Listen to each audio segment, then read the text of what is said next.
Barrister Suman, যার আসল নাম সৈয়দ সাইদুল হক সুমন, 1979 সালের 3 সেপ্টেম্বর হবিগঞ্জ জেলার সারনাঘাট উপজেলার পীরবাজার নামক গ্রামে জন্মগ্রহণ করেন তিনি। পরিবারের 6 সদস্যের মধ্যে সবার ছোট তিনি। এলাকার কেজি স্কুল থেকে প্রাথমিক শিক্ষাজীবন শুরু করেন। তারপর দক্ষিণাচরণ পাইলট উচ্চ বিদ্যালয় থেকে এসএসসি এবং ঢাকা কলেজ থেকে এইচএসসি দেন ব্যারিস্টার সুমন। এরপর ঢাকা বিশ্ববিদ্যালয় থেকে তিনি বিবিএ অনার্স এবং এমবিএ ডিগ্রি অর্জন করেন।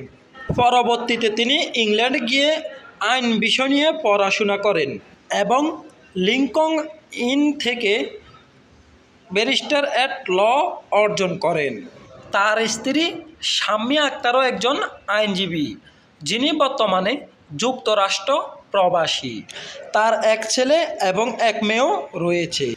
সৈয়দ সাইদুল হক সুমন বাংলাদেশ সুপ্রিম কোর্টের একজন আইনজীবী ছিলেন। আন্তর্জাতিক অপরাধ ট্রাইব্যুনালের একজন প্রসিকিউটরও তিনি।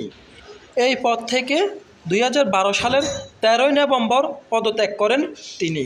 দ্বাদশ জাতীয় সংসদ নির্বাচনে স্বতন্ত্র প্রার্থী থেকে নির্বাচন করে এমপি হন ব্যারিস্টার সুমন। এমপি হয়েও ময়লা পানিতে নেমে খাল পরিচ্ছন্ন করে বেশ আলোচনায় পড়েছিলেন ব্যারিস্টার সুমন। আপনি আমি হলে বেশ পরিচ্ছন্ন হবে বাংলাদেশ।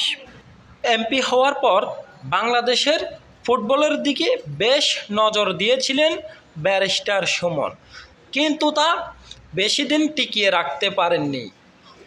গত জুলাই আগস্টে কোটা বিরোধী আন্দোলন শুরু হয় এবং সরকার কোটা আন্দোলনের যৌক্তিক দাবি মেনে না নিলে সেটি আস্তে আস্তে খুব বড় ভয়ঙ্কর রূপে পরিণত হয় এবং তা ধীরে ধীরে কমে এক দফায় শুরু হয়ে যায়। পরবর্তীতে এক দফা দাবিতে যখন ছাত্ররা আন্দোলন শুরু করেছিল, অনেক পুলিশ তাদের উপর টর্চার করেছিল। আর এর প্রতিবাদ করতে করতেই গত 5 আগস্ট শেখ হাসিনা সরকার বাংলাদেশ থেকে পালাতে বাধ্য হয়।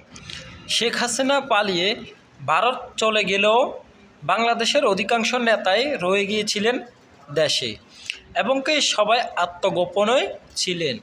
ব্যারিস্টার সুমন তার বাহিরে নয়।